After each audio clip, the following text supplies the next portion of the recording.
Heavenly Father, we come to you today with humble hearts, seeking your guidance and wisdom as we begin this program. Lord, we ask that you would bless every person who has gathered here today, and that you would be present with us in a special way. We pray that this program would be a time of learning, growth, and fellowship for all of us. Help us to listen to one another with open hearts and open minds, and to support one another as we strive to serve you in all that we do. Please give us the strength and the courage to follow your will and to use the gifts and talents you have given us to make a positive difference in the world. We pray all of this in your holy name. Amen.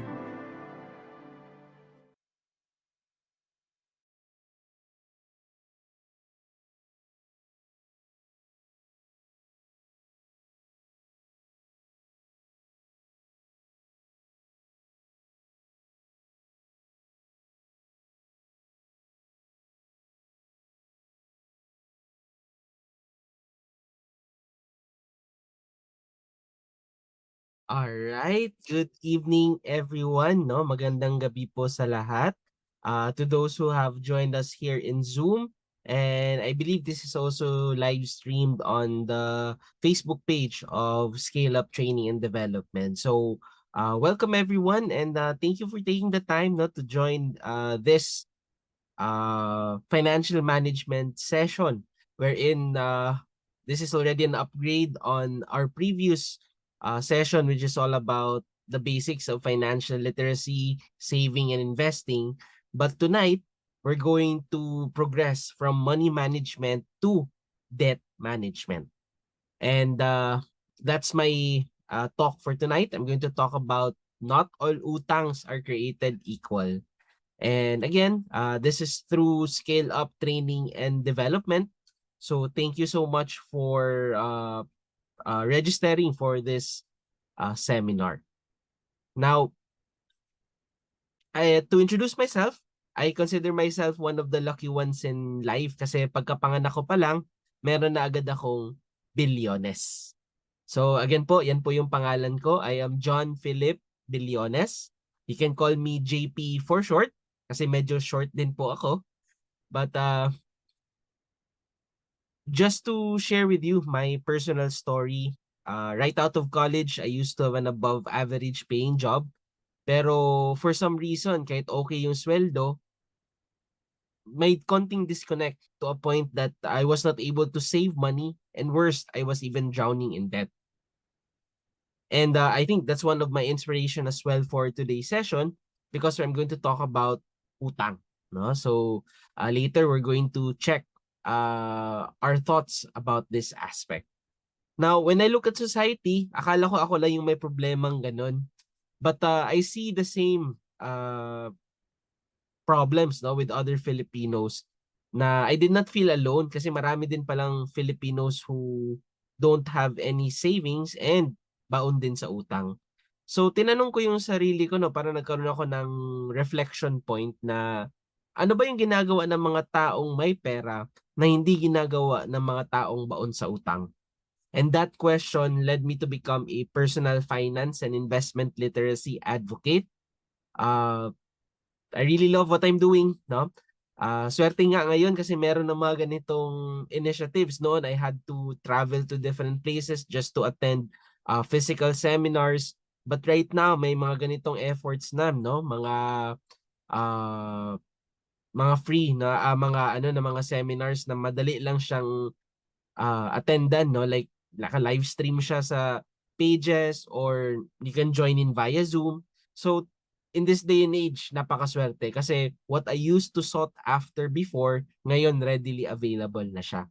No? So yun lang, it's a matter of taking advantage of opportunities, no? So kung meron pa kayong mga kakilala na siguro makaka-resonate sa topic natin tonight, which is utang, pwede nyo po silang i-invite dito sa webinar natin or ask them to view live doon sa Facebook page, no? And fortunately rin, no, I was able to turn my passion into a profession kasi yung passion ko talaga is talking about this stuff na parang ito yung reason ko for, no, I find it very purposeful. It's my reason for waking up every morning, no? And I turned that as well into a profession kasi nagkaroon ng opportunity to become part of the business development and market education department ng First Metro Securities. And I currently head the section ng Mindanao, no? So, doon actually kami nagkakilala ni Piper kasi we are in the same area, no? Nasa Davao kami and Davao is part of Mindanao. Now, you see there as well professional certifications. It actually comes with a job, but hopefully those certification will enable me to deliver, no? Mga discussions natin tonight. And I'm also periodically invited as a resource speaker. But dito sa Scale Up Training and Development, it's in the same role, no? Pero more of mentor, no? Yung term dito sa Scale Up Training and Development. Now, I just want to share with you the company that I represent. We are actually part of the Metrobank Group. Marami ng mga services in Metrobank that you're probably familiar with, no? But we are in the investment banking side, no? You probably know our sister company si AXA, which is the insurance arm naman. But kami sa First Metro Securities, we are pure investments. And since we're talking about investments, dapat kilala nyo rin po sino yung regulators namin. So you can check out SEC's website. You can check out our company name there. Makikita nyo po yung mga license ng company namin. Tapos pag-click nyo po doon, makikita nyo rin po yung mga licensed representatives doon. And you can see my name there as well. Now, another regulator of ours, isang service namin is meron kaming platform that enables you to buy and sell stocks, no? So online stock trading. So makikita nyo rin kami doon sa online directory ng trading participants of the Philippine Stock Exchange. So because we are an online broker. No? But hindi natin pag-uusapan yung stocks tonight. Ang pag-uusapan natin ngayon is utang, no? Which is a very important aspect to talk about bago tayo magpalago ng pera. Dapat alam natin mag-manage ng available pera natin. And of course, kung may utang tayo, dapat na ma-manage din natin yun. Now, this is what we do day in and day out. No? Sabi ko nga sa inyo, this is my passion. No? And last year alone, we have conducted 600 plus events, reaching 50,000 plus individuals. Tapos, we deliver it in different modalities. Paminsan ganito, webinars, paminsan on-site, paminsan may TV and radio appearances or podcast. So we get to engage with you in through multiple platforms. And I'm happy, no, na I became part of the mentors ng Scale Up Training and Development. Nagagawa ko rin siya, no, to the same degree yung mga ginagawa ko sa First Metro Sec. Now, that brings us back, no, to tonight's session, which is again, I hope that introduction was a good enough time for other people to come in, no, just in case hindi sila nakahabol doon sa on time na schedule natin. But again, I'm here to talk about not all utangs are created equal, no? And I'm JP Billones, and this is part of Scale Up Training and Development. And I hope you'll enjoy our session tonight. Now, just a disclaimer, no? Syempre, as a regulated entity, no, we are required, no, to display disclaimer. Lalo na po ngayon, medyo nasa personal finance tayo na discussion. So hindi po talaga maiiwasan that I'll be able to share some of my personal opinions on some of the general concepts.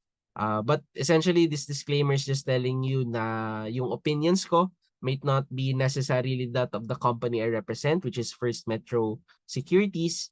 And anything, no, na, for example, from the insights you will gain here, just in case you're going to make any financial and investment decision, you should, no, you're encouraged, no, to consult a professional para mabigyan kayo ng advice, no, na whether that decision is really along your financial and financial situation or needs. Okay? And ayun, no? Just a very important disclaimer before we start. So, while no on our way to start the session, I just want to have a reality check, no. Gusto kong kausapin yung mga nandito sa Zoom and siguro yung nasa Facebook. Maybe I can check the comment section if meron. Let's have a reality check, no. In a creative one-liner, no. Pag-isipan niyo po to, no. Kamusta po yung relationship ninyo with debt?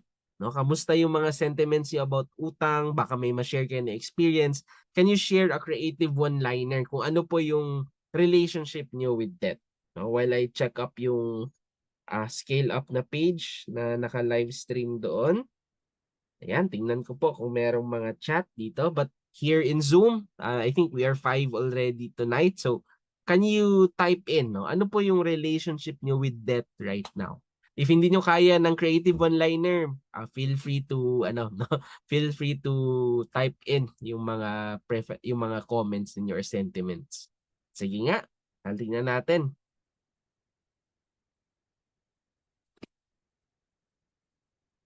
Okay, kamusta yung relasyon natin sa utang? Okay? Sige. Meron bang gustong sumagot? Wala pa naman dito sa Facebook page, no? How about dito sa Zoom? I think we have a few attendees tonight already. Meron po ba? Ayan, we have here an attendee saying manageable siya. That's good, no? And you should, no? Dapat na ma-manage niyo yung utang. Now, I'm happy to hear that kasi it's not necessarily negative, no? Yung one word ng attendee natin, it's not purely negative, pero nasa positive aspect siya to a point na sinasabi niya na manageable naman. So, hindi talaga yung totally negative tone about that. Okay? So, ayan, no? Just in case pinag-isipan nyo pa, gusto nyo isagot later, so feel free, no, to type them in. Babalikan ko yan siya later. But I'm happy that you find your debt, no, or your relationship with debt to be manageable. And it should be. Actually, yan po yung buong tone ng session ko tonight. So, just want to share with you some statistics, no? Debt is actually a common money problem of Filipinos kasi 45% of Filipinos have outstanding loans. So, ibig sabihin, 1 in every 2 nakakilala mo, no? May utang, no? So kung ikaw wala kang utang, kung sino yung sunod na tatanungin mo, likely may utang yung tao na yon. Now, yung utang na yon, when they looked further, they actually borrow money from informal creditors. So later, ipapakita ko yung isang reality pag nagbaborrow tayo sa mga informal creditors, no? So, when they ask deeper, no, ano yung reason nila? What's the purpose of the loan? Bakit sila nanghiram ng pera? 50% said for day-to-day expenses. So, this is actually a sad reality, no? Kasi nga, this shows you how vulnerable Filipinos are to utang. Kasi imagine, para matawid nila yung pang-araw-araw nila na gastos, they result, no? 50% of them said they borrow money just to augment this, no? So medyo may ano talaga, no? May hirap talaga doon sa cycle ng pera natin. Tapos ito 40% said for emergencies. Imagine ibig sabihin pala nito, hindi prepared for emergencies most of Filipinos kasi 40% nanghihiram ng pera pag nagkaroon sila ng emergency. Itong mga next naman, like for financial goals or business, medyo relatively okay siya, no? Lalo na po ito dito sa business. Actually, ginagamit ng mga business owners to, they leverage their business through utang, no? That's how one of the ways that they grow their money. And unfortunately, another sad story, 10% is just to pay another loan. So kumbaga nangungutang sila para ipambayad ng existing utang nila. So it might feel okay when you do that, pero actually you're just digging yourself a deeper hole, na mas mahirap ka makakalabas sa ganun. Okay? Now, that's why siguro no nakikita natin sa social media na dahil sa ganung problema ng utang, ito yung mga realities in life as well. Na 'di ba tipong kung may manghiram sa'yo ng pera, grabe yung makaawa pa, minsan paiyak-iyak pa. Pero nung sisingilin mo, no? Paminsan scene zone, paminsan galit, no? For some reason, no? Bakit daw but dapat naman na talaga nabayaran yung utang, 'di ba? Tapos ito pa, yun na nga kung sa katapusan babayaran ng utang, pero katapusan pala ng mundo. Hindi naman talaga sinabi yung fixed date, no? Kaya very importante, kung may pinahiram kayo ng pera, dapat fixed po yung date, no? Tapos ito pa, paminsan, di ba? Yung mga taong may utang sa atin, nag-post siya ng bagong damit pero di pa siya bayad sa utang mo, no? So paminsan nakakairita pag ganun, no? Parang how were they able to afford that new thing na hindi pa tayo nababayaran ng pera? So if nakarelate po kayo sa any of these realities, feel free to type in relate, no? Both sa comment section sa FB page or dito sa Zoom. And because of that, no? Because of that reality, ito po yung pag-uusapan natin tonight. First, i-identify po natin ano po yung good versus bad debt kasi hindi naman talaga totally pangit yung utang.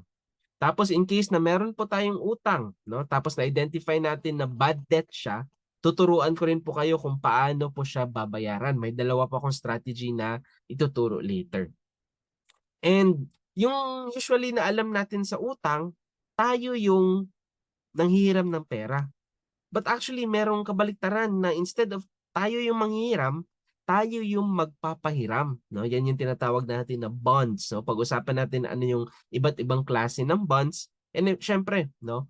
Paano kumita sa bonds. So that's the second half of our presentation. So, ang overall na message ko talaga pag usapang utang is this. Just because you can does not mean you should. No? Lalo na po pag nagtatrabaho na tayo, parang ang daling umaccess ng utang. Lalo na ngayon, may mga digital platforms na noon, kailangan mo pang pumunta ng bangko. Pero ngayon, sa digital apps, pwede ka na mangutang. Paminsan, kinukulit ka pa noon, may credit line ka na ganito. May pwede ka na mangutang sa amin by this much. But as I mentioned, just because you can does not mean you should. So first na pag-usapan natin is ang easiest access to credit, which is credit card. So yung credit card at the end of the day, guys, even debt in general is just a tool, no? Like any other tool, nasa sa atin po 'yan kung paano natin siya gagamitin. And for this section, I'm going to share to you 5 tips to be credit card savvy, no? Na para bawat kaskas mo dapat wais, no? Yung pagkaskas mo. So first tip ko sa inyo is pag gumamit kayo ng credit card, use as if it were a debit card. 'Di ba sa debit card, pag walang laman yung debit card mo, hindi magpo-push through yung transaction. So ibig sabihin niyan, if you use that perspective sa credit card mo, magkaskas ka lang sa card pag merong same amount na available doon sa debit card mo. Okay? So swipe only what you can afford to pay in cash at that specific point in time.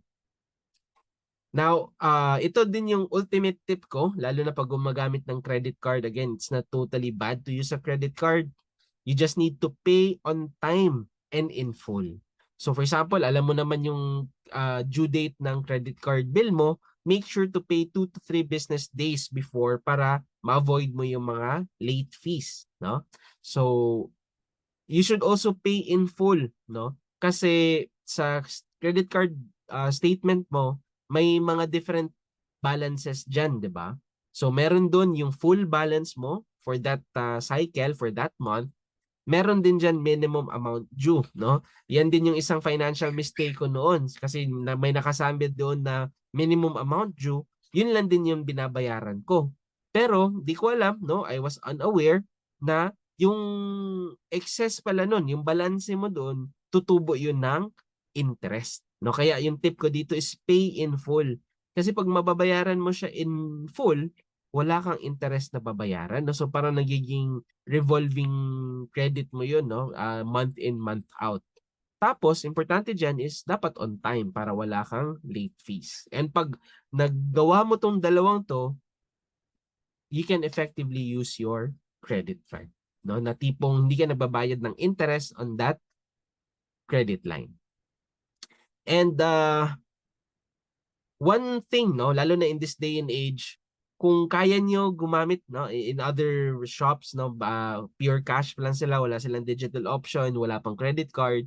Pero as much as possible, kung pwede credit card yung gamitin mo, as long as you use it like a debit card, you might consider using that, no? Kasi nga may mga incentives yung mga credit card. But most of the credit card I see are lifestyle based, no?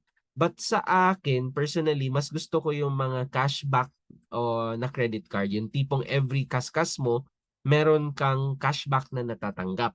No? But usually, it's in terms of percentage amount na you swipe. No? But for me, depende na lang yan. No? Hanap ka lang ng credit card na well-suited for you.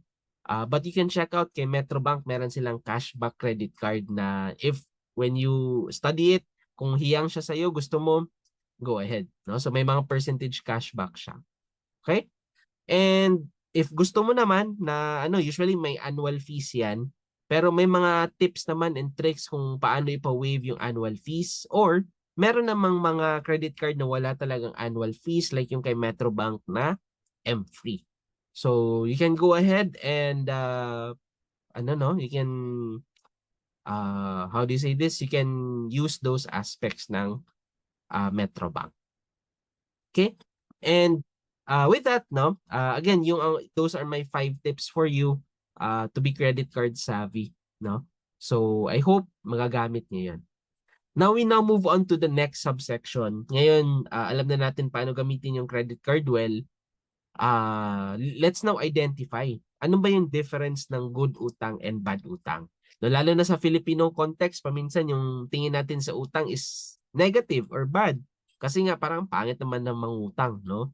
Or 'di ba parang sa social context parang daming utang ng tao niyan, ano bang ginagawa niya, 'di ba? So medyo may negative connotation ng utang. Pero actually, I'm here to tell you na may bad utang, meron din namang good utang. So, i-check po natin yung characteristics or differences ng dalawa. Yung una po is good utang. So, you can say that sa good utang, kung manghihiram ka ng pera, tapos gagamitin mo yung pera to invest in assets that appreciate over time. So, kumbaga, pag ginagamit natin yung hiram na pera para pambili ng assets na lalago over time, that is a good utang.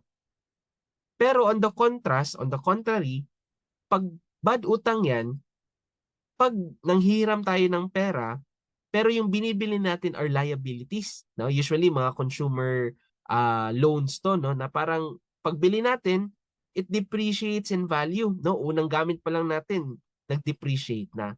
So again, pag ginamit natin yung borrowed pera into something that depreciates in value, that's a bad utang.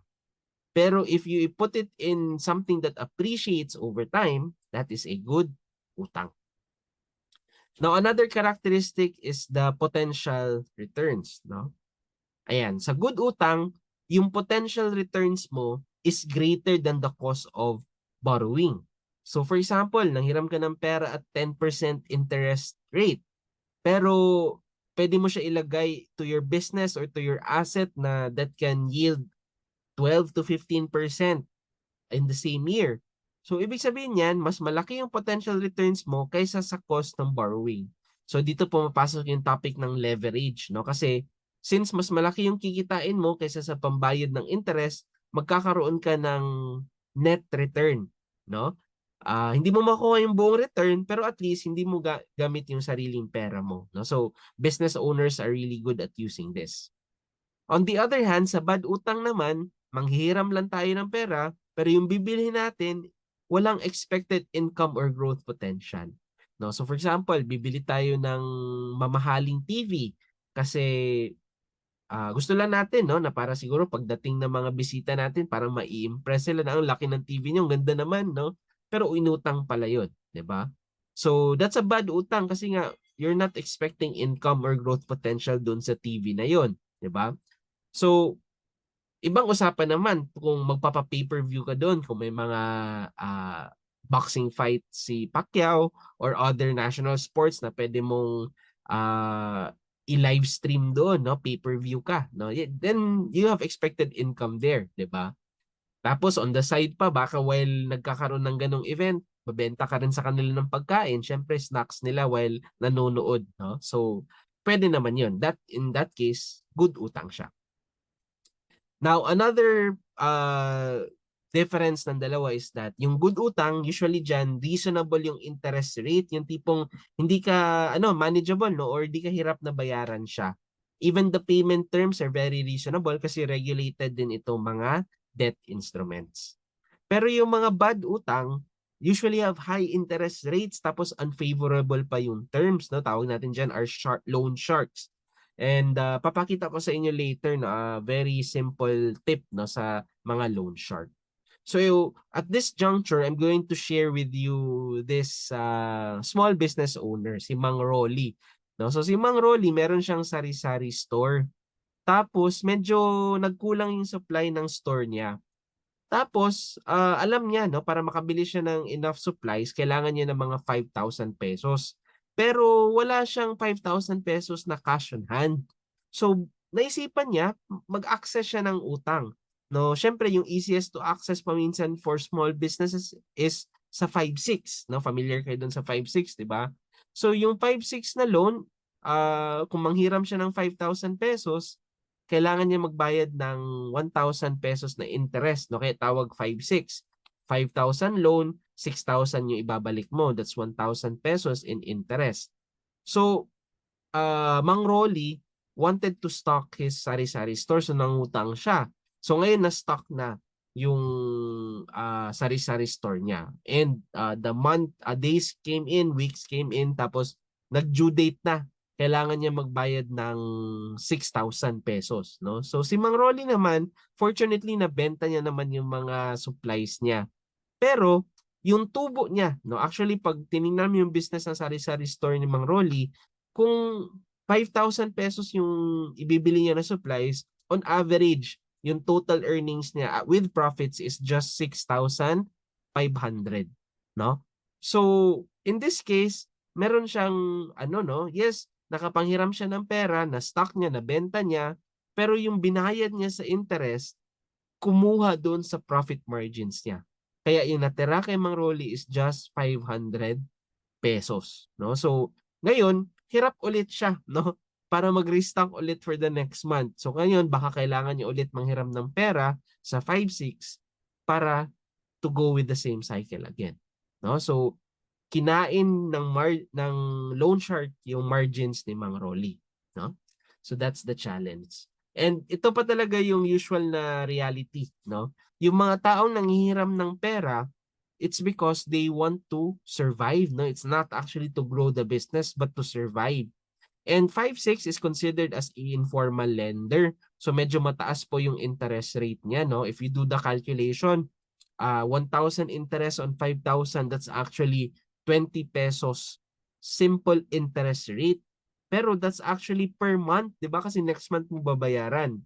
So, to calculate that, just interest divided by principal times 100, you get 20% per month. Pero don't be fooled by that kasi parang, ay, kaya ko yan, 20,000 20% per month. Pero ang technique talaga guys, para malaman niyo if reasonable yung interest rate is you make it annual, no? So, you can calculate for the nominal interest rate. So, yung monthly rate mo times 12, that's actually 240% annual, no? But that's just nominal interest rate. What if tulad kayo ni Mang Rolly na kailangan niya yung 5/6 for survival? So expected mo yan, uutang ka every month in, month out. And when you do that, dito na pumapasok yung dapat natin iniisip na interest rate, which is your effective interest rate. So ito talaga dapat yung batayan natin, no? Ito yung calculation niya, but it's too technical, no? But when you read, no, when you borrow money, usually niya, no, required kasi by law. Na ito dito pumapasok yung regulators. Required sila by law to show the effective interest rate. Kasi ito talaga yung makikita mo kung magko-compound yung interest ng loan mo. Yung 5/6 actually guys is not just 240% annual. It's actually 791% annual, lalo na pag every month magko-compound. So imagine how can your business grow if yung ginagawa mo is mangungutang ka ng pera to survive sa 5-6 na kailangan mong almost 8%, no? Parang times 8 kasi 791% yung effective interest rate niya. Almost times 8 yung kailangan mong i-hurdle na profit margin para kumita ka. No, and I know that's very tough, no? 'Di ba sa mga business niya, ang sislim ng profit margins nila. So paano mo 'yan siya hahabulin? Mahal yung interest rate. Okay? So careful tayo po sa mga informal lenders. At the end of the day, it's going to be your decision. But if you were to ask me, hindi po siya sulit. Okay? So with that, no, just to recap yung difference ng good utang versus bad utang. Good utang, na for example, meron kang negosyo, no? Nag-attend ka ng trade fair. Tapos dun sa trade fair, yung business mo sanay siya sa nagro-rolling ka ng sabihin natin 100,000 pesos lang. Na yun yung rinroll mo sa business mo. Kumbaga yan yung rolling capital mo. Tapos ngayon, nabigyan ka ng opportunity to attend a trade fair na showcase mo doon yung product mo. Tapos merong interested buyer doon pero sabi niya yung purchase order niya is worth 1 million pesos. So, syempre kung sanay ka sa 100,000 na rolling capital, parang hindi mo kaya yung 1 million, no? 1 million na purchase order kasi it's very outside your capital. Paano mo ma-provide yun with what you have right now? Kasi 1 million siya. So, parang hindi rin naman tama to no to shy away from that purchase order. So pwede mo hanapan ng paraan if kaya mo siyang ma-fulfill. So what you can do, pwede mo tingnan yung historical performance ng business mo, tapos tingnan mo magkano usually yung mga profit margins mo.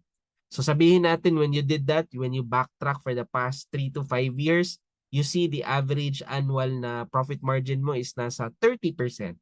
Okay? So, essentially, 30%, alam mo yun yung kita mo if you roll your 100K, no? What you can actually do para ma-fulfill mo yung purchase order ng buyer sa trade fair na yun is to actually borrow money, no, from formal lenders. Nahiram ka ng pera for that specific purchase order. Na alam mo naman with that 1 million, you're going to have a profit margin na 30%, that is 300,000. Okay? But syempre, since nangutang ka ng pera, kailangan mo bayaran ng interest yun. So usually sa mga formal lenders, sa 10% siguro or 15%. Tapos for easier calculation, sabihin natin 10% siya. So essentially, kailangan mo magbayad ng extra 100,000 doon sa 1 million. But fortunately, since meron kang purchase order na i-fulfill mo, 300,000 yung kikitain mo doon, pwede mo ibayad yung 100,000 of that 300,000 doon sa inutang mo. Okay?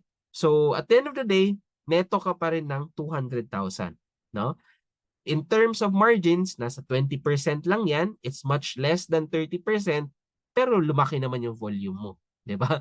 Hindi naman 20,000 yung kikitain mo, but 200,000. Diba? So, that's how you leverage. No? That's good utang. No? But again, it's for growth opportunities, not for survival. Okay, that's just the key, no? Survival versus growth opportunities. Sa mga empleyados naman in attendance tonight, no? For example, kailangan for you to be able to level up, no? Kailangan mo ng better degrees, no? Na kailangan for that role. Then paminsan you take on personal loans para ma-upskill yung sarili mo, and that's okay, no? Kasi again, if you upskill yourself, mas nagiging marketable ka sa whatever industry you're working on, pa. Or for example, ngayon sa AI na field, no, dapat ano ka, no, ang daming layoff. So dapat ikaw equipped ka. You should be equipped with AI. Huwag kayong matakot sa AI kasi mawawalan ka ng trabaho.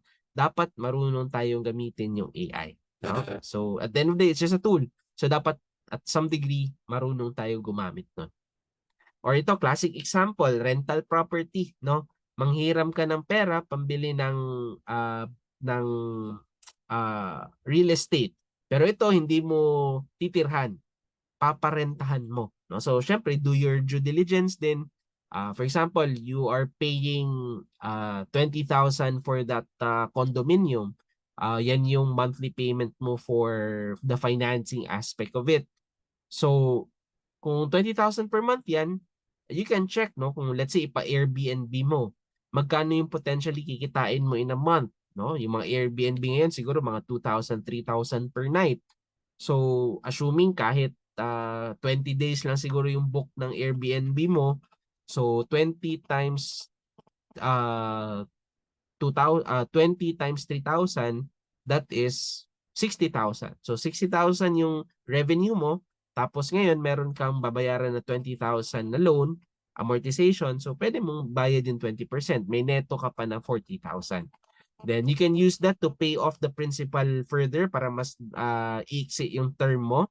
But yun mga ganun na aspect, no? Parang yung nagre-renta sa property mo, yun yung magbabayad sa asset na yun, which is your rental property. And if any of those are true, that is a good utang.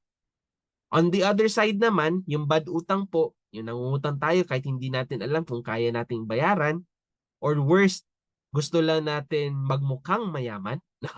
Lalo na kasi ngayon, di ba, sa Filipino may societal pressure to a sense na parang may norms na pag ganito na yung level mo, ganitong edad ka na, nandito ka na life stage, they are expecting you to have these things, no? Sabihin natin bahay or sasakyan, no? Again, walang problema if you afford it. You did your numbers na nakita mo na kaya mo siyang bayaran, tapos it's really a good utang, walang problema.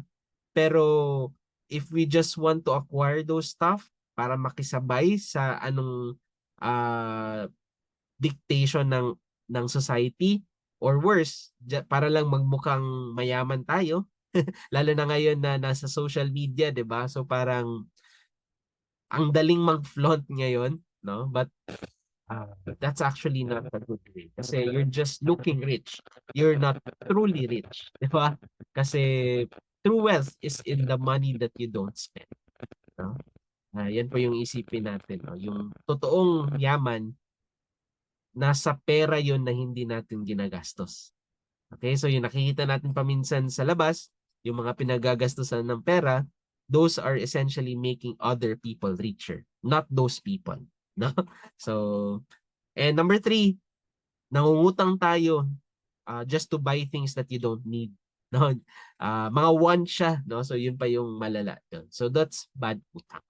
So ngayon, you want to assess siguro na. Let's assess. Meron akong mga situations dito for engagement siguro sa mga viewers natin sa Facebook page and also dito sa Zoom.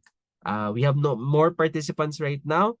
Meron akong mga examples dito and I want you to give me a thumbs up or a thumbs down. Thumbs up for good utang. Thumbs down for bad utang. You can type in good or bad as well kung mas gusto nyo yon. For example, ikaw, you are you're looking to set up a restaurant, no? Pero kailangan mo syempre matuto, no? Paano magluto na medyo sa gusto mo na level. So, wala kang pera, nanghiram ka ng pera para makapag-enroll ka sa culinary school. Is this good utang or bad utang? Tingnan natin yung mga responses.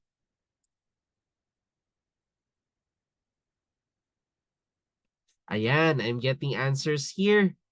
Yes, no? Thumbs up. I agree. That is a good utang. Next, ito sa mga business owners sa sari-sari store. Nakita mo na yung mga katabing sari-sari store mo hindi nakakapagbenta ng malamig na Coke. So ngayon, gusto mong bumili ng ref para sa sari-sari store mo. So ano to? Is this good utang or bad utang?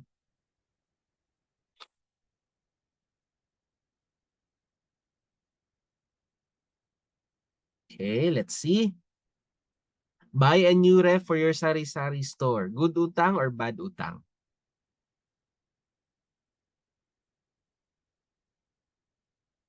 Okay, yes, I agree. No, ayan, I'm seeing answers as well. This is actually good utang kasi parang nagiging competitive edge mo to kumbaga sa palibot mo. So syempre kung maghanap ng tao yung malamig, then doon siya likely sa'yo bibili. or makakabenta ka na ng ice. Okay? So next, ito, buying a luxury car. Okay, good utang or bad utang? Ayan, I'm getting answers as well sa chat box. Bad utang. Okay, so I agree with that. No, again, if afford mo yung luxury car, go ahead. No, again, no problem with that. But for me, no, basta luxury item siya, yung rule ko sa sarili ko, basta again basta luxury item siya, dapat cash siya. Okay? Tapos, so in this case, pwedeng bumili ng luxury car, pero cash, hindi uutangin. Okay? So for me, that's how I look at things, no? And yung car itself, at the end of the day, guys, is just a tool, no? To take you from point A to point B. Siguro nagiging want na yung luxury. Pero actually, kung need mo lang talaga, you don't need a luxury car to bring you from point A to point B. No? So, anything na medyo reasonably can take you from one point to another, it's okay. No? But yun nga, paminsan societal pressure, dapat naka-SUV ka na, kung ano pa yung mga trend yan kung at different life stages. Okay? So that turns it to bad utang. So talking about borrowing money to buy a car. So as I mentioned, no, dito pumapasok yung medyo personal na perspective ko. Kasi again, meron akong mga mga buying rules kumbaga. So in this case, I'm going to share first yung car buying rule ko, and I call it 24-10. So kumbaga, ito yung mga gusto kong strategies. If ever manghiram ako ng pera to buy a car, I follow 24-10.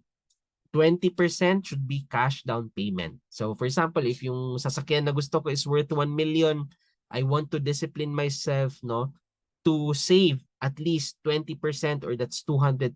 Kasi yun yung level na gusto kong i-down payment. But again, when you look at reality, no, you don't actually need 20%. Yung iba, papayag na sila with 10% down payment. Paminsan, fixed amount, 100,000 lang, 50,000. And I know you've seen it as well, no? May mga ibang car na binebenta dyan, no? Papahiramin ka na ng pera even with zero down payment. Yung tipong pipirma ka lang ng forms there, mauuwi mo na yung sasakyan. Okay? Pero yung problema mo doon, guys, why I personally prefer to have a higher cash down payment, kasi nga, again, manghiram ka ng pera, di ba? So for me, the better thing to do there is mas malaki yung ida-down payment mo, mas maliit yung hiramin mong pera. And since mas maliit yung hiniram mo na pera, likely maliit lang yung babayaran mo na interest doon. Okay? Now that's 20%. Now that's my my guardrails or yung comfort level ko na down payment. Now another one is 4 years installment, no, or amortization. Kasi 'di ba, usually ngayon sa mga sasakyan may mga 5 years to pay siya. Usually 5 years yung standard. But I'm here to challenge you na instead of 5 years, I want you to pay off your car in just 4 years. Kasi 'di ba guys, why I prefer na less number of years is that yung interest rate niyan is na per annum basis. So ibig sabihin niya nagbabayad na ka ng ganong interest per annum. So kung less number of years yung babayaran mo, mas maliit yung babayaran mo na interest. So 4 years, no, I challenge you na instead sa normal na 5 years, pay it down in 4 years. And if kaya 3 years, go ahead. Na better yun, di ba? And ito yung last na rule ko is 10% of my gross income. Ito yung benchmark ko sa affordability ng bibilhin kong sasakyan na uutangin ko yung pera, which is 10% of my gross income. No? So for example, 'di ba yung normal car ngayon para nasa 20,000 pesos yung monthly na installment or amortization sa sasakyan. So for me, no, for me to know na afford ko na yung 20,000 per month na amortization or utang sa sasakyan, since dapat 10% yun ng gross income ko, I should multiply that amount by 10. So for me to afford, no, again, personally, feel ko na afford ko lang yung 20,000 per month na loan payment for that car if 200,000 yung sweldo ko. Okay? So kasi yan yung limit ko. I want my payment for my car to be just 10% of my income. Okay? But again, that is just for me. Now, it may be different for you. And at the end of the day, guys, again, these are all appealing to logic. No, logic to, no? Kasi may mga rules and all. Pero paminsan, yung decision natin to buy things, may emotional aspect siya. So, when no, when emotions are factored in, sometimes there's no price too high.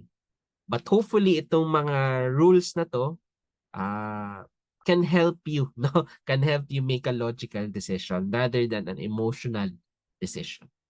Okay? So that's my 24-10 car buying rule.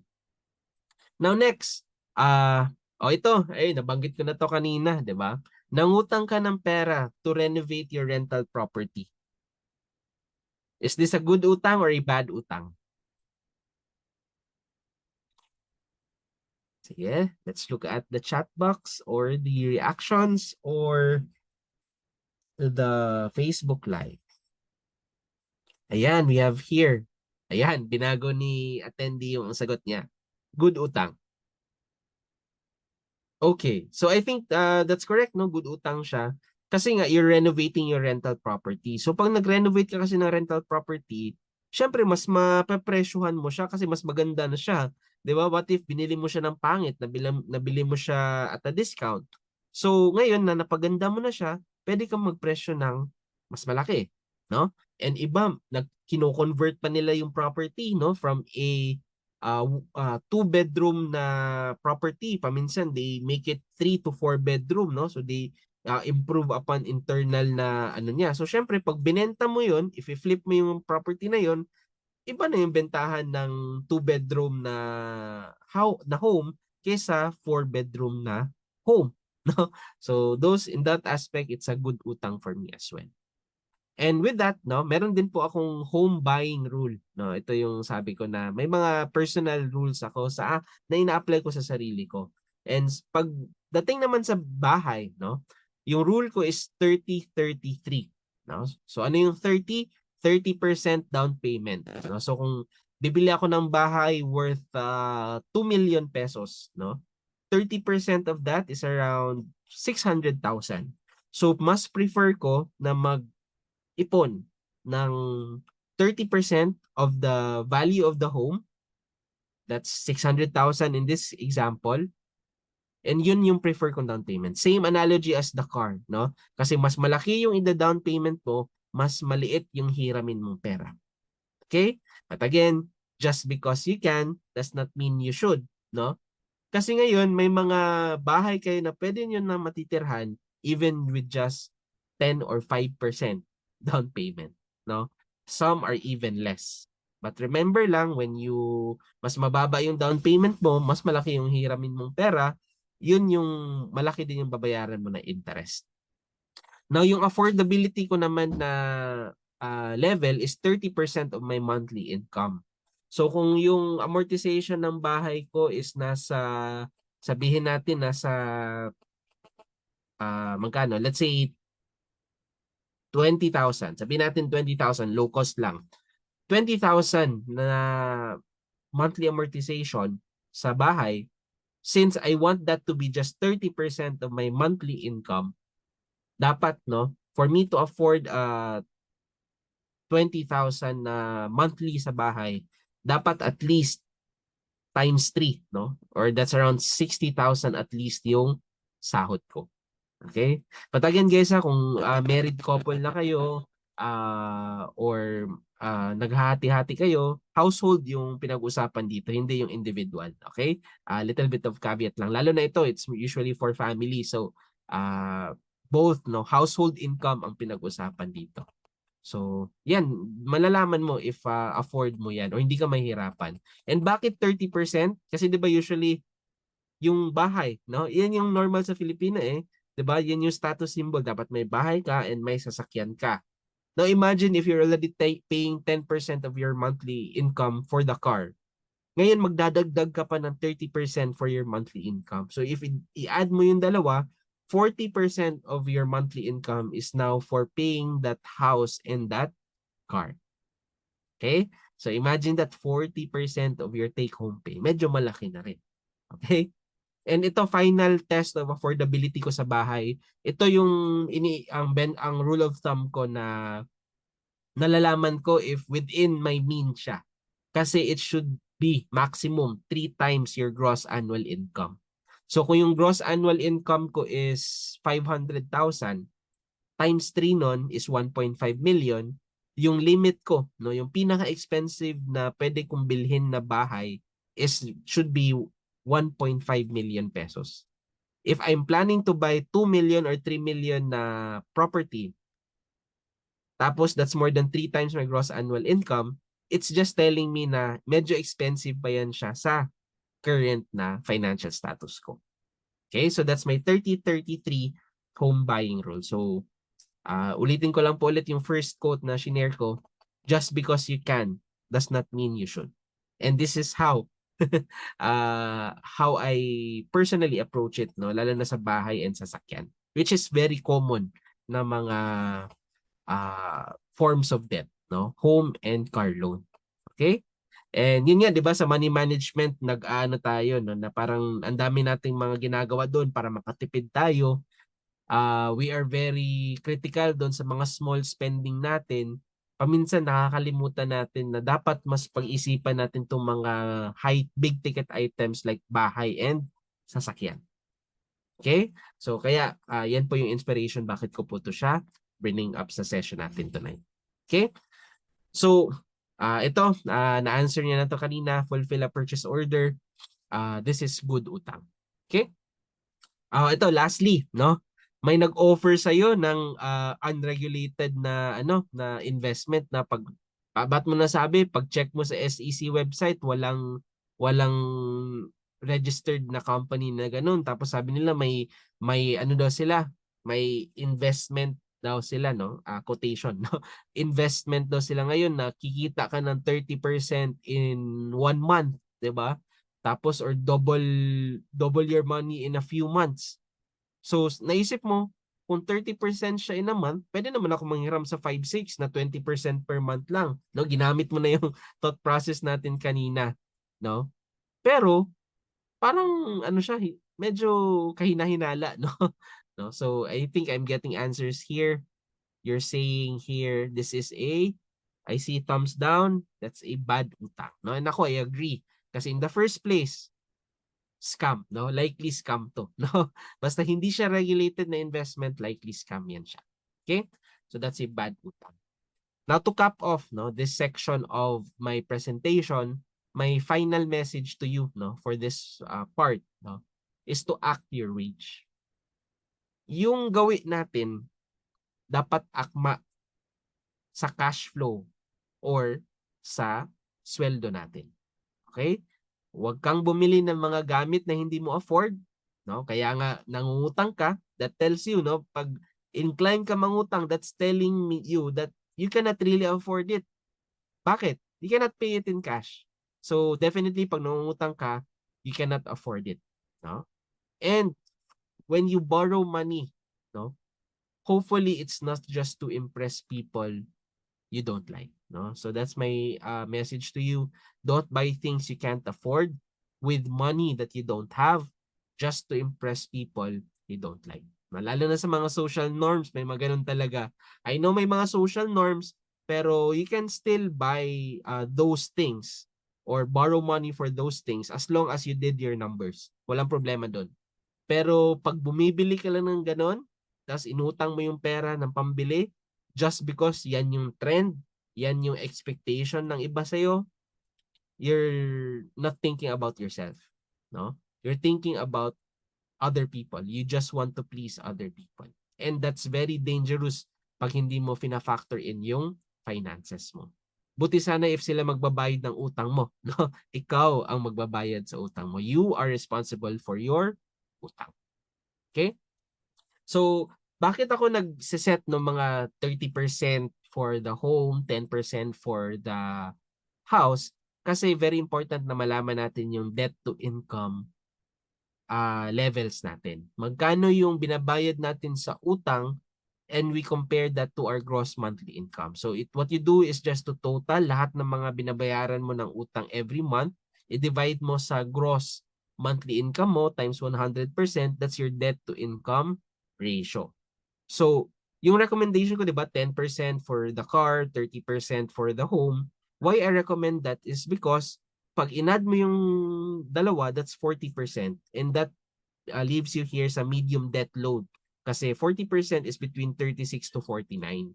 Pero if lagpas na 50%, that's high debt load. So, delikado na to dito. But imagine that almost kalahati ng sweldo mo, binabayad mo sa utang. No? That's very mahirap, di ba? So, hanapan natin ng paraan na itong medium or high debt load natin, mapupunta natin sa low debt load na hopefully 35% or less para at least makaluwag-luwag tayo. Diba?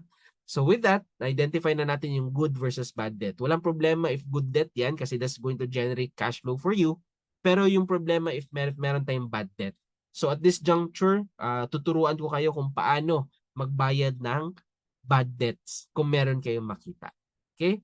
So yung first strategy, no, ang overall recommendation ko dito, pag may bad debts ka, bayaran mo yan. No? Pay down your bad debts. Dapat may strategy ka. And the first strategy that I'm going to teach you is the debt snowball method. 'Di ba sa utang po, dalawa 'yan, no? You have your remaining balance alone and the interest you're paying. So itong debt snowball method, maganda to siya if yung mga utang mo is maliliit tapos medyo pare-parehas yung interest rate nila. So pag medyo parehas yung interest rate nila tapos maliliit yung mga utang mo, you can consider debt snowball method. Kasi yung ginagawa ng debt snowball method, first irarank niya, no? In terms of the remaining balance, no? So may loan ka na binabayaran na konti na lang yung balance, may loan ka na medyo malaki yung balance, and may loan ka na pinakamalaki yung balance. Ang rule dito sa debt snowball method is bayaran mo yung minimum. Bayaran mo yung mga minimum required to pay mo dito sa tatlo. Tapos kung may sobra ka pa na pambayad ng utang, ibayad mo dito sa pinakamaliit na balanse. So in that case, kung malilit yung utang mo, mahaba yung listahan ng utang mo, pag nababayaran mo yung una yung maliit yung balance, parang nagsishrink yung number ng utang mo. And when that happens, medyo motivating siya for you. So if you're the type of person na gusto mo makita agad yung progress, the debt snowball method might be appropriate for you. Kasi this motivates you over time kasi nakikita mo talaga yung progress na natitik off mo yung mga maliliit na utang. Okay? But alternatively, no, you can also consider the debt avalanche method. So maganda itong debt avalanche method mo if malalaki yung utang, tapos malalaki din yung interest. No? So dito sa debt avalanche method, hindi po balance yung priority. Ang priority dito is the interest rate you're paying on those loans, regardless of the balance. So ito yung irarank mo, meron kang meron kang interest rate na malaki, may medium interest rate ka, meron din low interest rate. So yan yung titingnan mo regardless of the balance ng each of these debt. So ang strategy is bayaran mo yung minimum ng lahat ng utang mo, minimum required. Tapos kung may extra ka pang pangbayad, you pay that extra dito sa pinakamalaki ang interest rate. Again, regardless of the balance niyan.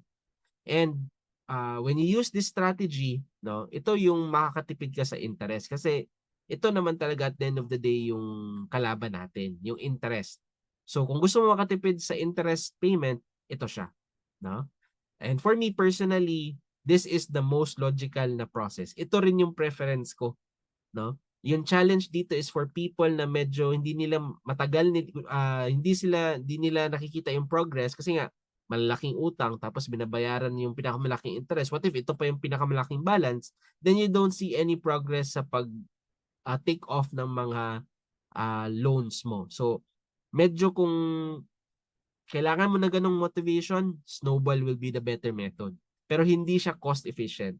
Kasi yung cost efficient talaga is the avalanche method. No? But yun lang, dapat patient ka na know that you're in this, no, for the long term na payment. So this is the logical thing to do. debt avalanche method.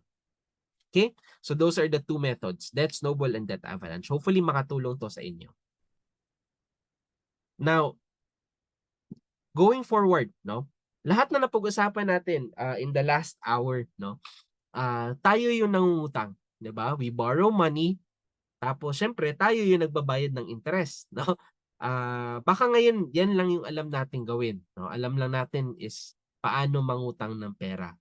Pero did you know guys na merong other way around, na instead na tayo yung nanghihiram ng pera, tayo yung magpapahiram ng pera, no? And tayo yung kikita ng interest. So if I may ask you, no, you can type in the chat box or dyan sa comment section sa Facebook, sino kaya yung mas maganda yung financial future? Yung taong nanghihiram ng pera at nagbabayad ng interest, or yung taong nagpapahiram ng pera and binabayaran ng interest? Okay? But I think we all know the correct answer here, no? Mas maganda yung potential future ng taong nagpapahiram ng pera at kumikita ng interest. So with this, I'd like to call in my discussion, no. Ito naman, I'm going to talk about bonds, no, for the second part of the presentation. Itong bonds po are debt securities, no. So these are paper assets, no, or paper investments na form of utang siya, wherein yung borrower, no, promises to pay regular interest over a period of time. That's what you call term. And they also promise to return the lender's money at a set future date. No? So may tinatawag na maturity date. So itong bonds, it promises you to pay, no? Promises you to pay back that money or that principal at maturity date. And while that is ongoing, babayaran ka nila ng regular and fixed interest rate. Okay? So that's what you call bonds. So yung bonds is a way for us to lend a helping hand, no? So kung meron tayong extra na pera, gusto natin siyang i-invest, you can consider bonds, no? So in the next parts of my presentation, I'm going to share with you where you can potentially invest and what's in it for you. So there are actually two types of bonds na available na pwede nyo i-consider. Merong government bonds. So dito pwede natin pautangin yung government. Meron ding corporate bonds na papautangin natin are the big corporations. So may mga ganyang aspects, no? And let's talk first about government securities or government bonds. Actually, backed to siya by law na pwede mag-issue ng bonds ang government for economic development, no, and other purposes na within bounds of the law. So ang tawag namin dyan usually sa government securities are treasuries. No? Dalawang klase yan siya. May mga tinatawag na treasury bills and treasury bonds. So government yan. Pag may nakita kayong word na treasury, those are government securities. So usually in treasury bills are shorter ang maturity niya, less than 1 year. Usually niyan may mga 30 days, 60 days, 90 days, 180 days. So familiar to siya kasi para siyang time deposit, 'di ba? If may experience kayo sa time deposit, ganun 'di ba? Parang may 180 days, 360 days. So those are what you call treasury bills. So ito lang, 'di ba, yung time deposit parang sa bangko 'yon. Ito siya sa government to, treasury bills tawag.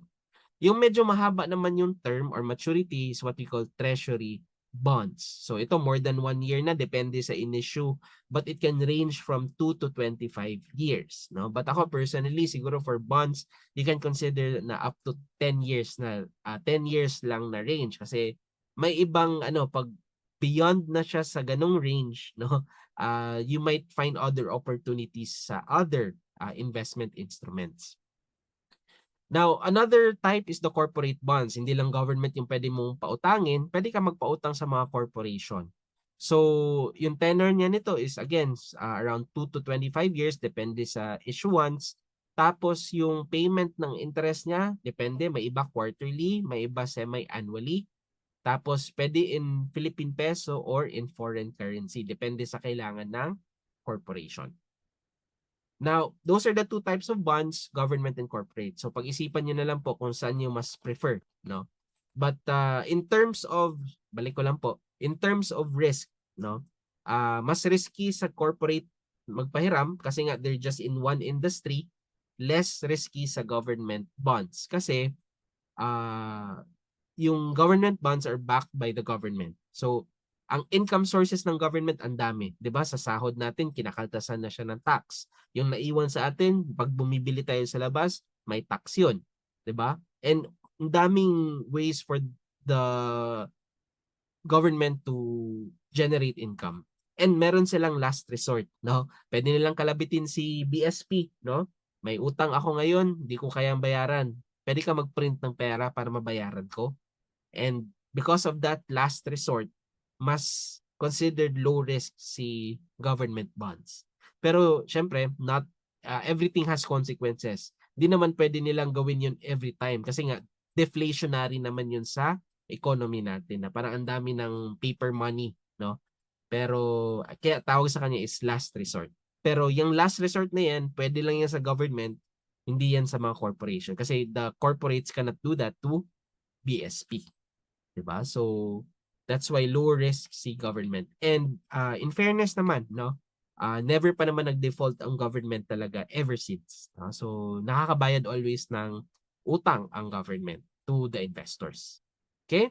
So, those are the common types of bonds. Now, ngayon, alam na natin yung mga types. Paano naman kumita sa bonds? No? So, two ways. Pwede ka kumita through the interest payments you will regularly receive, no? Or tawag dyan is coupon payments. Because noon, no, literal, no, itong bonds ngayon electronic na kasi. But noon yung bonds may papel yan tapos may nakalagay na mga coupons, 'di ba? Like ngayon yung mga coupons, 'di ba, mga discount coupons, ganun din yung sa bonds. So kung gusto mo nang kunin yung interest mo noon sa mga bonds, kukuha ka ng isang coupon, ipe-present mo sa bangko or sa issuer. Then bibigyan ka nila ng payment. So ngayon hindi na ganyan, electronic na. So maka-credit na lang siya sa investment account. But you will earn that fixed interest payment sa bonds.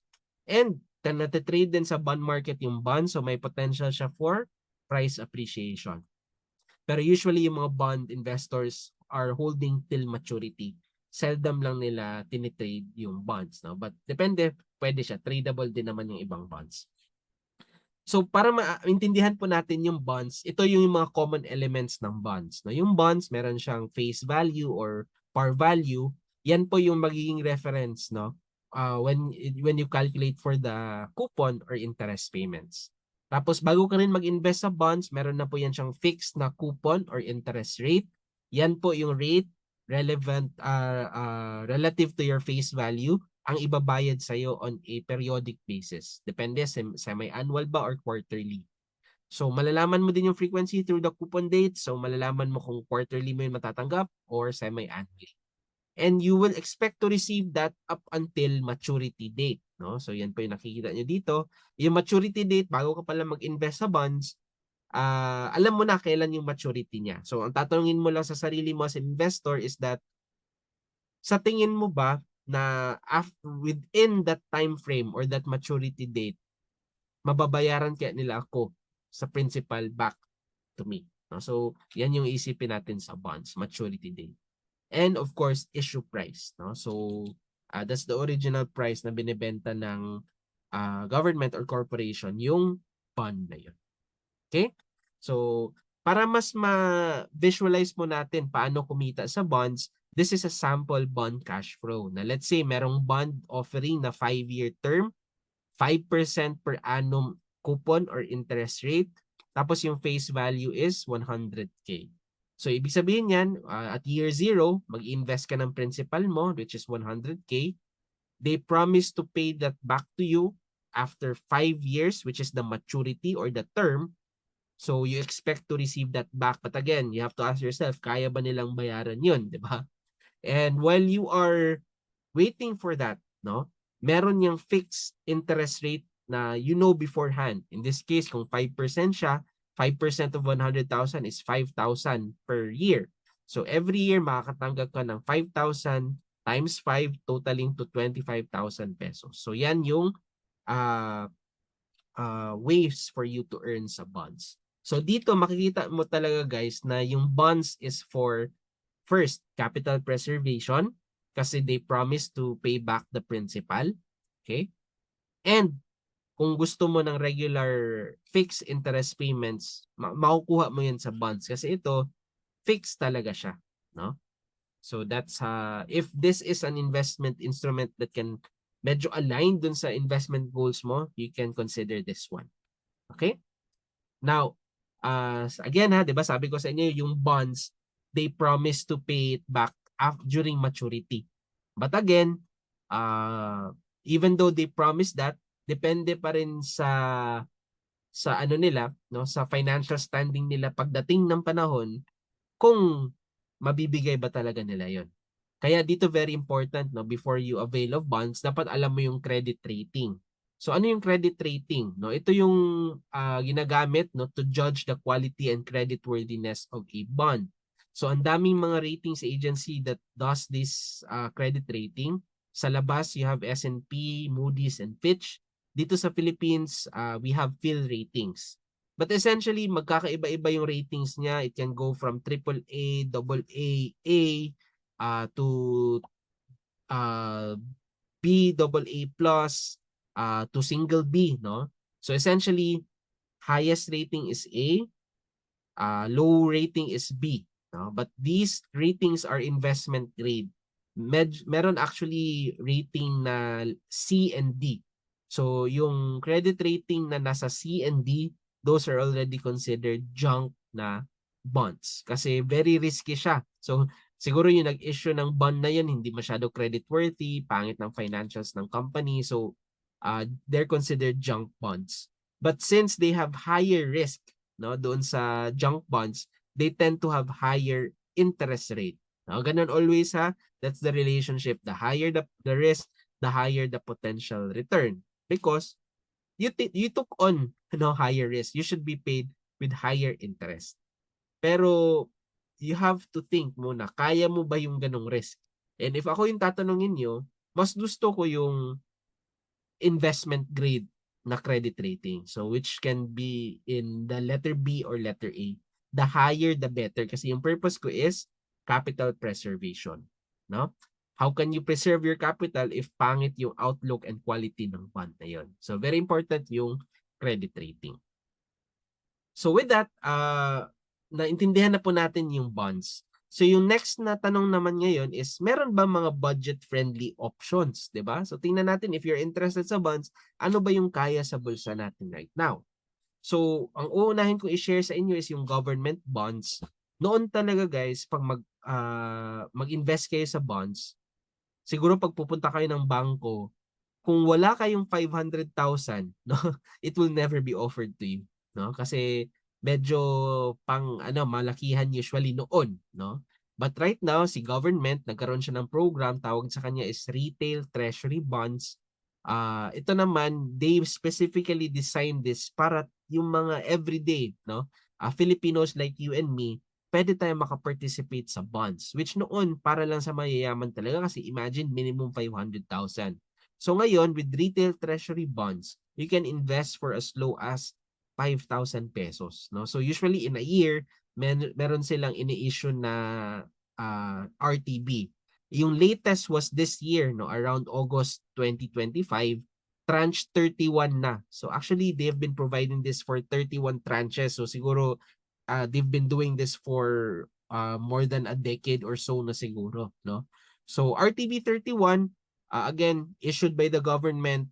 Tapos, the interest rate was at 6%. No? So, ngayon, minimum investment is just 5,000. So, this is traded sa secondary market. You can buy doon sa secondary. Pero, many people prefer to buy sa primary kasi wala ng mga trading fees doon. So, sa primary, hintay po tayo sa next offer nila, probably next year na. So, I recommend you guys na magkaroon na kayo ng investment account before that. Kasi if gusto nyo ng ganito, pwede to siya sa First Metro Sec.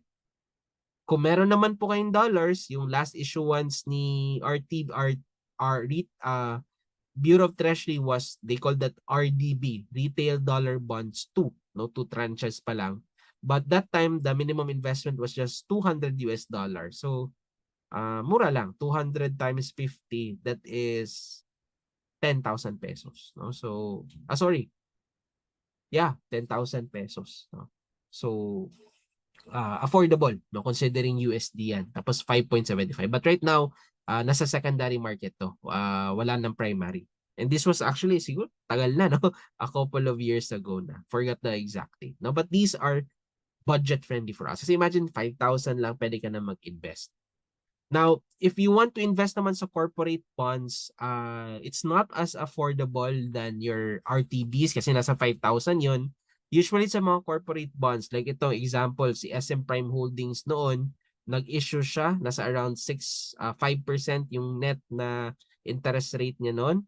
Yung makikita niya dito yung binabanggit ko na rating, no? PRS AAA with stable outlook. So, high rating yan siya. So usually nasa 20,000 or 50,000 yung minimums basta corporate bond. So it's not as low as the government. But still, no, noon guys, kailangan mo talaga ng 500,000 bago kayo o-offeran nito ng bangko. No? But right now, because of our financial inclusion efforts, gusto naman namin bigyan ng opportunity like you and me, no, to invest in these types of investments. So that's your corporate bonds. Now, ang next na tanong, alam na natin ano yung what are bonds, naintindihan natin siya paano kumita doon. Alam na rin natin ano yung mga different types. Yung next naman natin pag-usapan is paano, no, how to invest in bonds. So papakita ko sa inyo yung sample ng retail treasury bond. Hopefully, I think same process pa din sa next tranche niya. But malalaman niyo yan no, if you like and follow our Facebook page. We will update you sa next na offer period ng RTB, sa next tranche, probably RTB 32. All you need to do, no, ito yung maganda sa online facilities that you just order online. Punta ka lang sa website mismo ng Bureau of the Treasury during the offer period. May banner yan sila that you can just click. It will take you to the order form. Online lang siya. So you just fill it out. Very simple details. Ang most relevant doon is yung pag-choose ng settlement bank.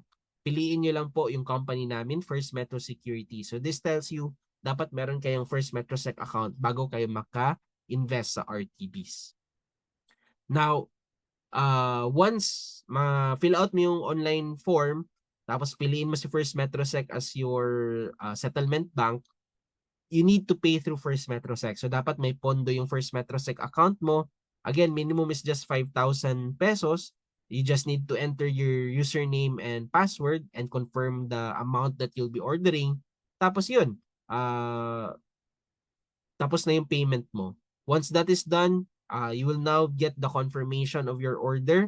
So matatanggap mo yan siya sa email address mo sa First Metrosec. So that's how you get confirmed. So imagine 3 easy steps lang, no? Last time I did this sa last tranche, I was able to do this in under 5 minutes. No, I think 2 to 3 minutes lang yung whole process na yun. So ganun na siya kadali right now. Now, once no, listed na, pag na-list na yung bond sa market, makikita mo na rin po yan siya sa First Metrosec account mo. This is a snippet of the platform. So again, makikita mo dyan yung bonds na investment mo. This is a sample of investor niya. Naka-invest siya nung RTB 24, 25, 27, 28 na mga RTBs. So makikita mo dyan, yung interest rate has been increasing through time. Pero ngayon, medyo bumaba siya to 6%. Quarterly yung interest payment ng government bonds and makikita mo rin po dito yung maturity date niya. Okay, so yan, no? So hopefully nabigyan ko kayo ng insight, no, paano napupunta siya sa investment account niyo.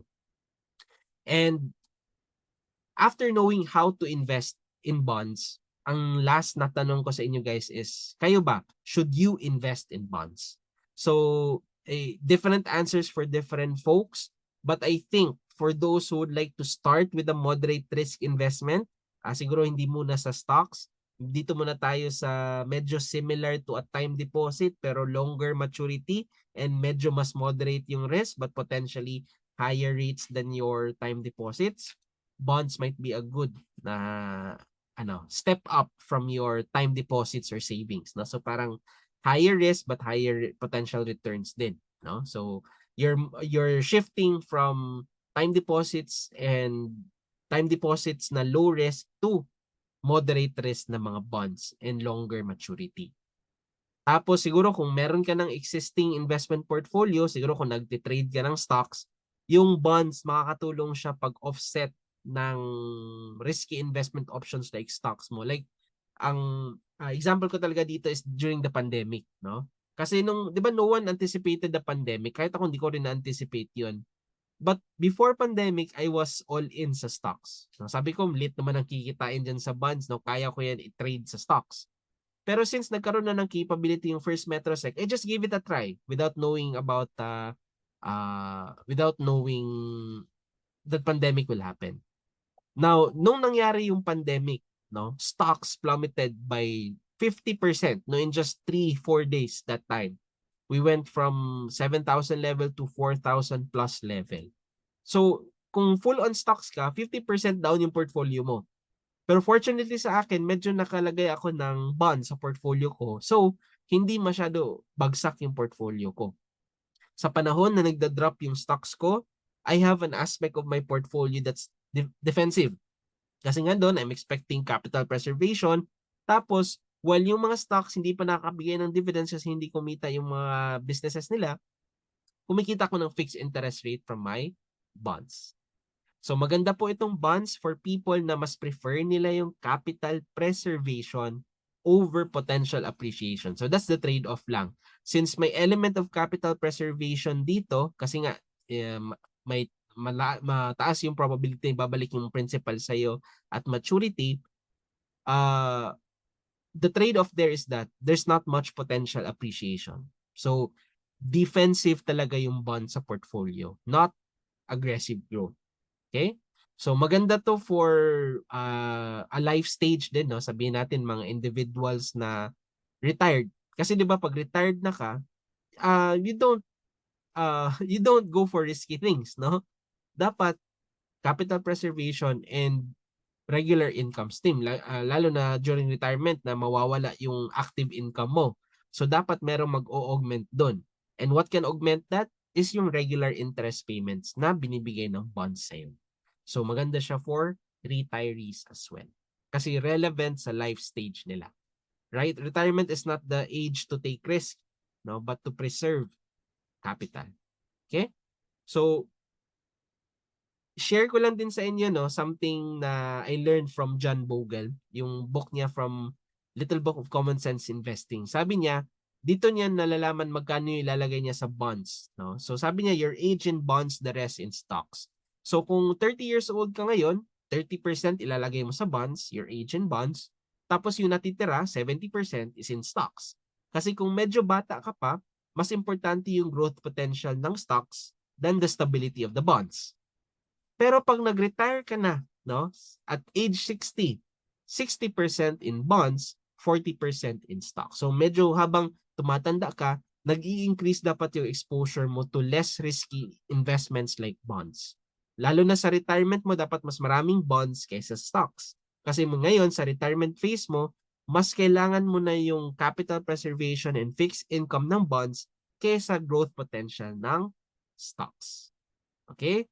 So, fortunately, sa First Metrosec, no, sa investment platform namin, you can conveniently manage all of those. Whether you'd like to invest in growth stocks or fixed income bonds, pwede po yan lahat sa First Metrosec platform.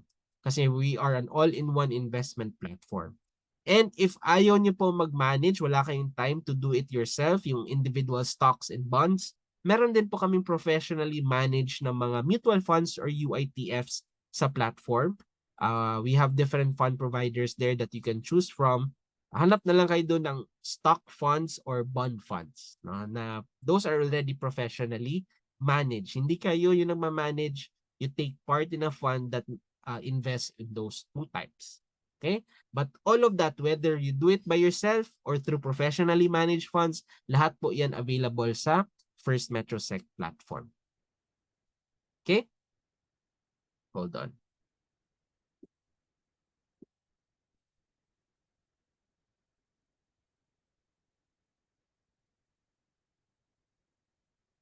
All right. Now, for those of you who'd like to consider investing sa First Metrosec, mandali lang din po yung account opening process namin. Download nyo lang po yung mobile app namin, First Metrosec Go. Tapos meron pong sign up now doon sa baba. Go through the process lang. All you need to have is a government issued ID, proof of address, not necessarily under your name, proof of bank account. Ito naman dapat under your name. Tapos minimum investment to start is 1,000 pesos. So pag activate ng account mo, meron ka ng 1,000 pesos doon na nakalagay. So after activation, 1 day after, makikita mo na yung initial funding requirement mo na 1,000 doon sa app mo. Okay, so to complete the process, you even have up to 30 days. So actually, you don't need that long naman, no? You can actually do that in one sitting. Mga 15 minutes lang when I did it myself, no? So, but if you're very busy, kailangan mo ng more time to finish the application, you have up to 30 days to complete the application. Tapos during the process, pag tinanong po doon, paano nyo nalaman si First Metrosec, please indicate scale up, no, para malaman namin that you came from this session. So again, the code is scale up. Okay? So again, download nyo po yan. Nasa Google Play and App Store po yung app namin. No need to drop by your office. Online na po siya. And with that, no, I think we discussed a lot already in the first 1.5 hours. Na-identify na po natin kung ano yung good versus bad utang. In case may bad utang tayo, I also taught you paano siya bayaran. Two strategies, debt avalanche or debt snowball method.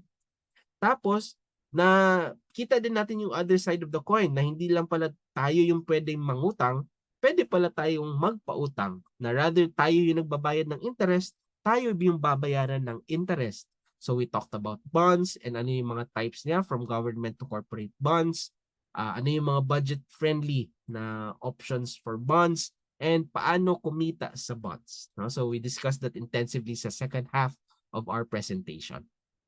And last na lang po na request ko po sa inyo, I just want you to scan this QR code for our feedback form. We want to know kung saan kami, where we did well, okay? And what you like most and what you like least. And siguro kung saan pa kami pwede mag-improve. We can just scan this QR code para malaman namin paano namin kayo ma-serve better. Okay? So, just scan that QR code. I'm going to give you 5 seconds. All right. So for those of you who are based here in Mindanao or in Davao City, sa Mindanao po, isa lang po yung opisina namin. Nasa 3rd floor Abriza Ayala Mall kami. 3rd floor, likod kami ng Sony. We are open Monday to Saturday, 10 a.m. to 6 p.m. except holidays. And tatlo lang po kami official representative ng First Metrosec. You have me, JP Billones. You also have Miss Tyra Dirampatun and Miss Joanna Ramos. So you can contact them via our work emails and work numbers. So feel free to reach out. No, lalo na po kung hindi kayo dito sa Davao, you can connect with us. Those are also our Viber numbers. Okay, we prefer you contact us via Viber kasi mas active po kami doon. Now, if you want to learn more about the services ni First Metrosec, no, I encourage you to like and follow our social media channels. Nasa Facebook kami, IG, Spotify, X, YouTube, Viber, TikTok, and LinkedIn. So you can just scan the QR code. It will take you to the different links that we are that we have exposure on. And you can check out our website. That's my.firstmetrosec.com.ph, and hopefully we get to serve you, no, that we will become your investment solutions partner to achieve your respective financial goals. So with that, it's already 7:30. So I now open the floor for questions if there's any. Okay, so I'll wait dito for questions dito sa Zoom or dito sa Facebook live natin. Okay, let's see. Meron po ba mga tanong? While you're crafting your questions, again, my work number and work email are there. You can reach out to me as well sa Messenger. Kung Viber, you can find that number there. If you want to reach out to me sa Messenger, if mas comfortable kayo doon, feel free to do so. But make sure lang po na yung naka-blue Meta verified checkmark to ensure na ako po talaga yung kausap nyo. So make sure lang naka-verified checkmark siya. And alternatively, if mas gusto niyo ng personal discussion, may QR code po dyan that you can scan wherein you can book a online meeting with me, 30-minute lang na online meeting. I have space for 4 meetings in a day. So, syempre, you have other aspects of the job as well. But if mas gusto niyo ng one-on-one na usapan, you can book a meeting there sa QR code. Okay? Second call for questions.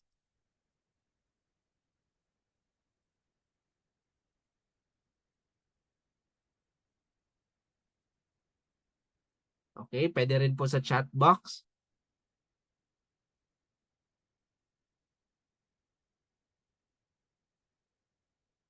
Third call for questions. If none po, please type in none. Okay? Or all good. Just to know if wala po talagang tanong kasi baka nagta-type pa kayo tapos we will be ending the session. Okay? If wala nang tanong, feel free to message them in.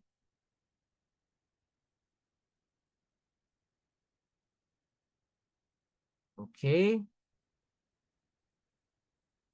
All right, none daw. Okay, last call for questions. Ayan, none. Discussion is very clear. Thank you so much po. And hopefully, ma-share nyo po siya sa mga kakilala ninyo, lalo na sa mga may mga utak. No? So, pwede nyo sila itag. Kidding aside. Ayan, I think all of you said none. Thank you so much, everybody. No, I don't want to take much of your time. You'll probably be enjoying dinners with your family in a few moments. Meron lang pong chinat dito na attendance sheet, si Scale Up Philippines. So please click on that link so you can fill out the attendance sheet there. And with that, thank you so much, everyone. Have a pleasant night ahead. And yeah, manage your debt wisely and invest in bonds. Thank you so much. Have a pleasant night.